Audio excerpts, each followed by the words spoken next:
Hello, boys and girls. Welcome back. It's a beautiful Monday. How did everybody enjoy a little bit of snow over the weekend?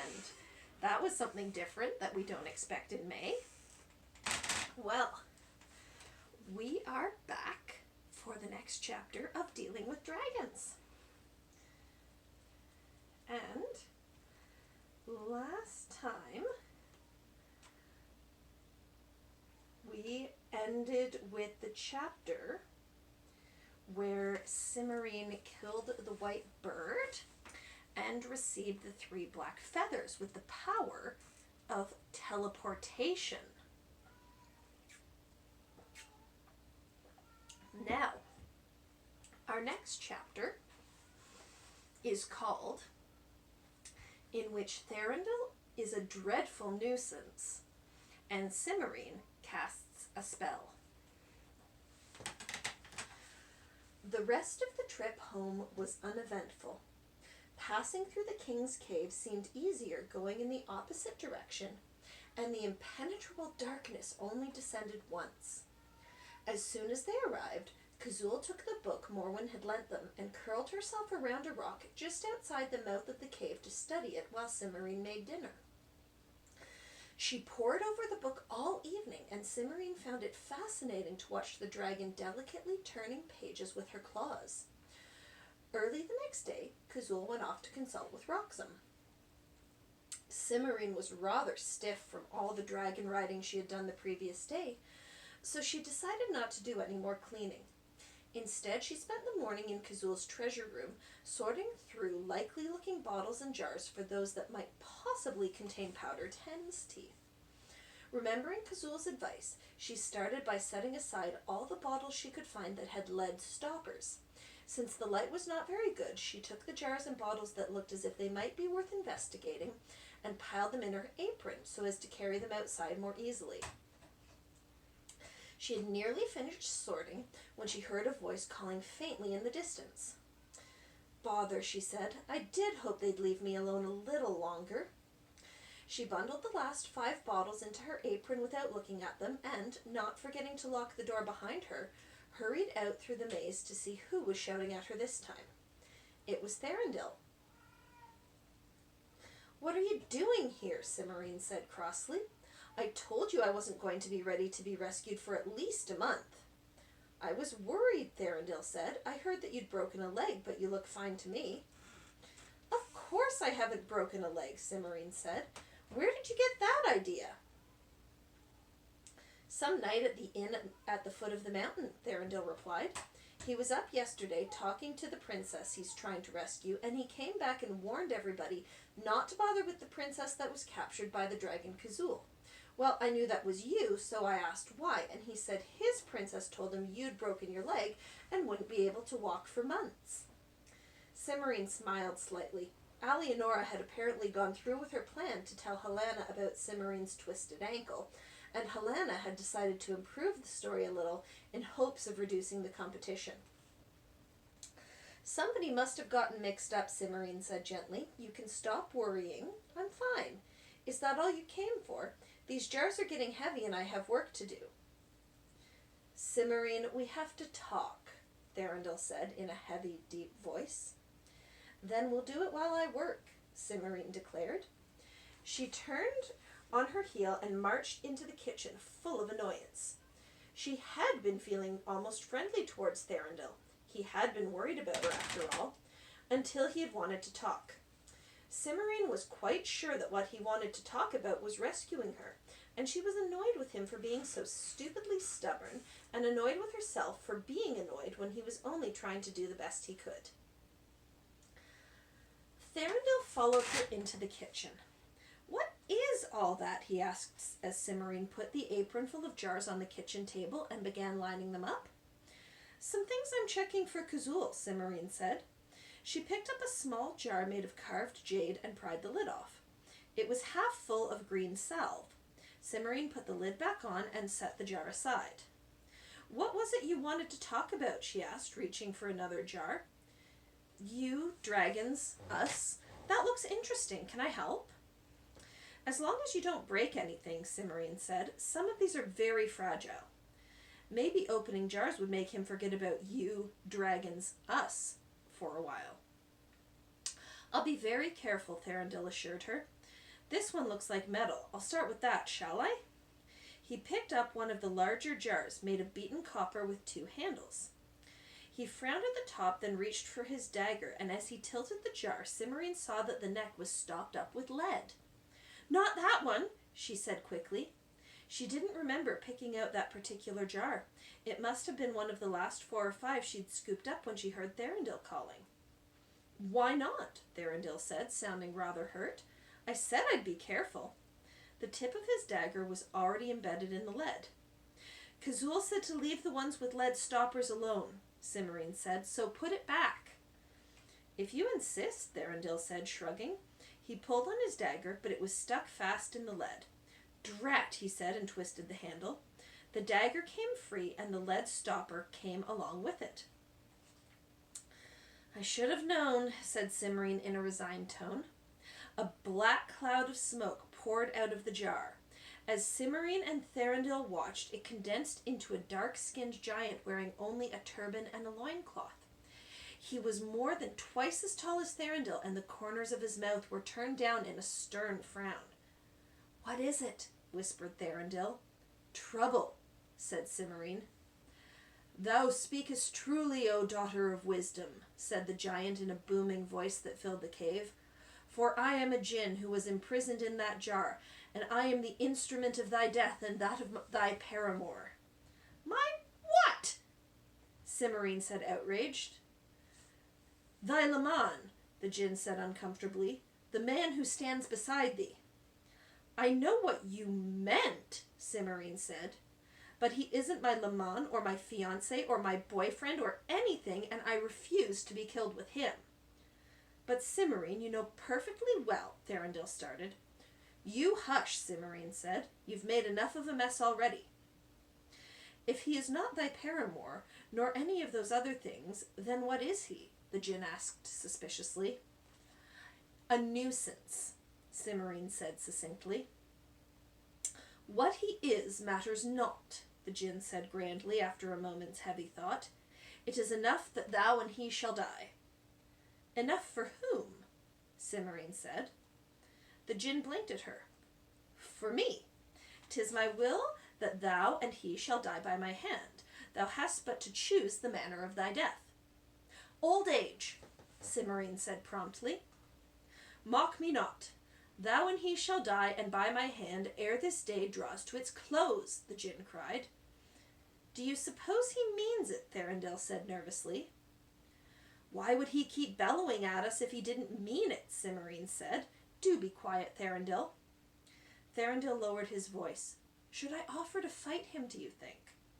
Don't be silly, Cimmerian said.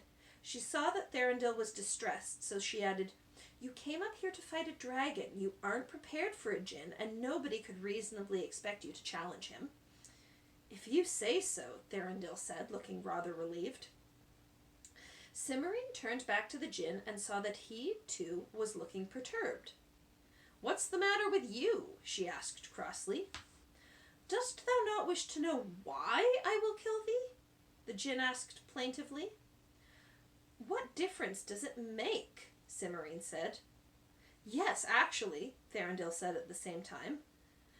Thranduil, Cimmerian said in exasperation, shut up! Hear my story, O luckless pair, the djinn said with evident relief. I am one of those djinn who did rebel against the law of our kind, and for my crimes I was sentenced to imprisonment in this bottle, until the day should come when human hands would loose me.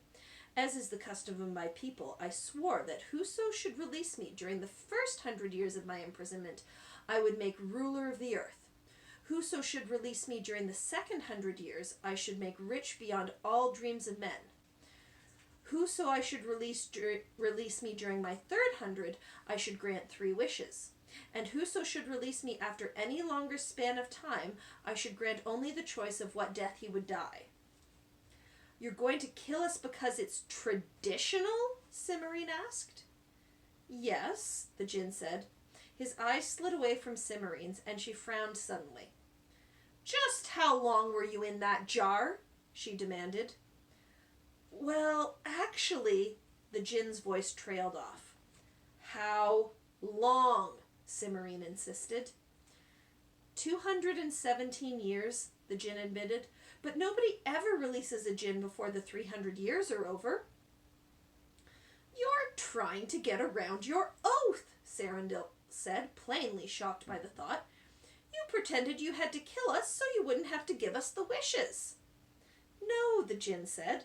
Thinkest thou that the granting of wishes alone would so trouble me? Needs must I kill thee and thy fair companion, for I cannot return home and say thou didst release me and I left thee alive. I would be a laughingstock. Never in 3,000 years has such a thing occurred.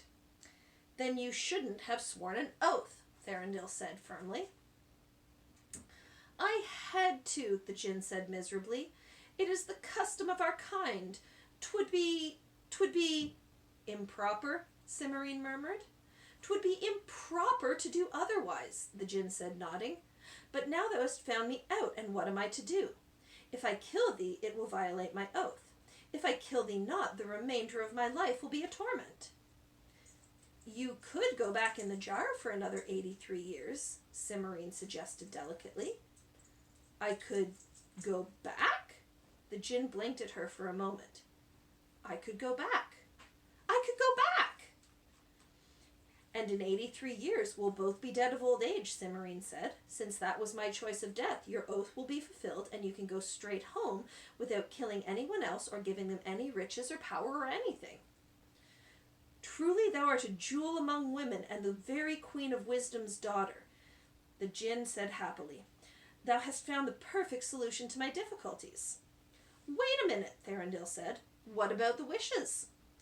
Thranduil, Cimmerian said in a shocked tone.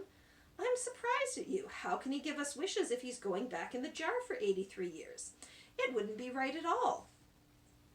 Thranduil frowned. Are you sure? After all, we did let him out during his 300 years. I suppose I could let thee have one wish at least, in token of my thanks for thy help, the Jinn said, as long as thou dost not tell anyone. I wouldn't dream of it, Thranduil assured him, and my wish is to defeat a dragon and win his princess's hand in marriage. The Jinn waved a dark hand over Thranduil's head. There, when next thou dost fight a dragon, thou shalt surely defeat him. And thou? He said, turning to Cimmerian. I could use some powdered hen's teeth, Cimmerian said. The Jinn blinked in surprise, but he waved his hand again, his face a mask of concentration. Then he bowed and handed Cimmerian a fat brown jar. There's thy desire. Farewell. With an elaborate bow, the Jinn dissolved back into a cloud of smoke that poured back into the copper jar from which it had come. Cimmerian leaned over and plucked the lead stopper from the end of Thranduil's knife. She jammed it back into place and heaved a sigh of relief. Thranduil was not paying attention. What did you want something like that for? He asked, looking at the jar of hen's teeth and wrinkling his nose in distaste. I don't believe I shall tell you, Cimmerian said, putting the jar carefully into one of her apron pockets. It has nothing to do with you. Nothing to do with me? I like that, Thranduil said indignantly. I'm going to marry you just as soon as I beat that dragon of yours. I don't think you're going to beat Kazul, Cimmerian said in a considering tone. But that Jinn just said, he said that if you fight a dragon, you'll defeat him. But Kazul is a her, not a him, Cimmerian pointed out. And you ought not be trying to rescue me anyways. Why not? Thranduil said truculently. Because there are other princesses who've been captives of dragons for much longer than I have, and they have seniority, Cimmerian explained. Oh, said Thranduil, looking considerably taken aback. How do you know? They came to visit and told me all about it, Cimmerian said. I think you should try for Caradwell. She's from the kingdom of Raxwell, and her hair is the color of sun-ripened wheat. She wears a golden crown set with diamonds. You ought to get along with her very well. Thranduil brightened perceptibly at this description, but said, Everyone expects me to rescue you. As long as you defeat a dragon and rescue a princess, no one will care, Cimmerian said firmly, and Caradwell will suit you much better than I would.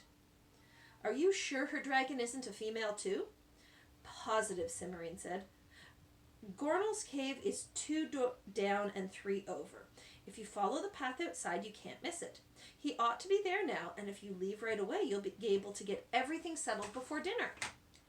All right then, Thranduil said, as long as you're sure you don't mind. Not at all, Cymorine assured him fervently. She saw him to the mouth of the cave and pointed him towards Gornal's cave, then returned to the kitchen. She gathered up the jars and bottles she had been planning to check, except for the copper jar with the gin inside, and took them back to the treasure vault.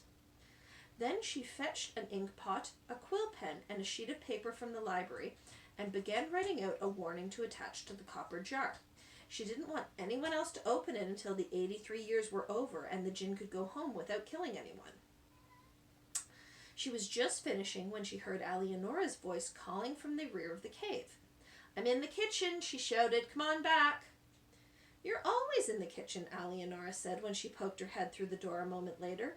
Or the library. Don't you do anything but cook and read? Look at this, Alienora, Cymorine said, handing her the warning she had been writing. Do you think it's clear enough? Warning. This jar contains a jinn who will kill you if you let him out too soon. Do not open until at least 105 years after the date when the citadel of the Yellow Giant was destroyed. Alienora read aloud. Let's see. That's 84 years from now. You seem clear to me. You should have to be pretty stupid to ignore a warning like that. Maybe I ought to show it to Helena and see what she says, Cymorine said, frowning. I wouldn't want anyone getting into trouble by accident just because I didn't make it plain. It's plain, Alienora said. Cymorine, what on earth have you been doing? How do you know there's a gin in this bottle? Thranduil, Cymorine said, waving a hand expressively. I was looking through some of the bottles from Kazul's treasure room to see if any of them happened to have hen's teeth in them, and Thranduil came in and wanted to help. And he opened it, Alienora said. Oh dear. Exactly, Cymorine said. But it came out well in the end. I think I've gotten rid of him for good. I sent him off to rescue Caradwell. You did? What if he doesn't beat Gornal? Oh, he'll win. The jinn gave him a wish, and he wished to defeat a dragon. Cymorine looked apologetically at Alienora. I suppose I ought to have sent him to rescue you, but that is quite all right, Alienora said hastily. Getting rid of Caradwell will help a lot. And after everything you've told me about Thranduil, I don't think I'd want to have him rescue me. That's what I thought, Cymorine said. Oh, and I got the jinn to give me some powdered hen's teeth so we can finally try that fireproofing spell.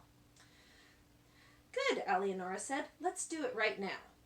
So Cymorine got out the spell and the ingredients she had collected, and she and Alienora spent the next hour on the various necessary preparations. First they had to boil some unicorn water and steep the dried wolf's bane in it. Then the mixture had to be strained and mixed with the hippopotamus oil and the powdered hen's teeth. Cymorine did most of that while Alienora ground up the blue rose leaves and piece of ebony. Grinding the ebony took a long time, but fortunately they didn't need much. When Alienora finally had enough, Cymorine mixed it with the blue rose leaves and more of the unicorn water in one of Kazul's recently shed scales.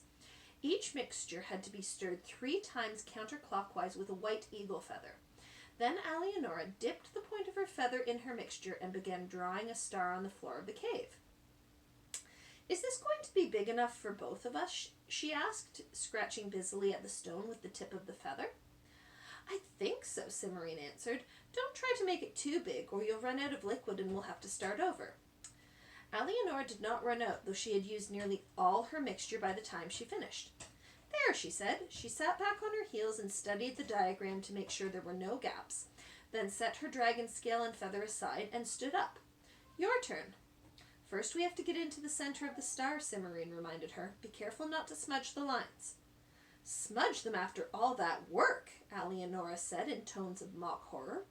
She lifted her skirts and stepped carefully into the middle of the diagram. Cymorine followed, carrying a small mixing bowl half full of something which looked like brown sludge with a white eagle feather sticking out one side. It smells awful, Alienora said, grimacing. It doesn't matter what it smells like, as long as the spell works, Cymorine said. Ready? As ready as I'm ever going to be, Alienora replied, shutting her eyes and screwing up her face as if she expected to have a glass of cold water poured over her head. Cimmerian plucked the eagle feather out of the bowl and raised it quickly over Alienora's head before it could drip on the floor.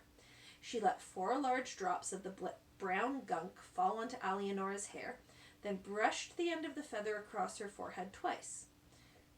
She finished by drawing a circle with the feather on the palm of Alienora's left hand. "That tickles," Alienora complained.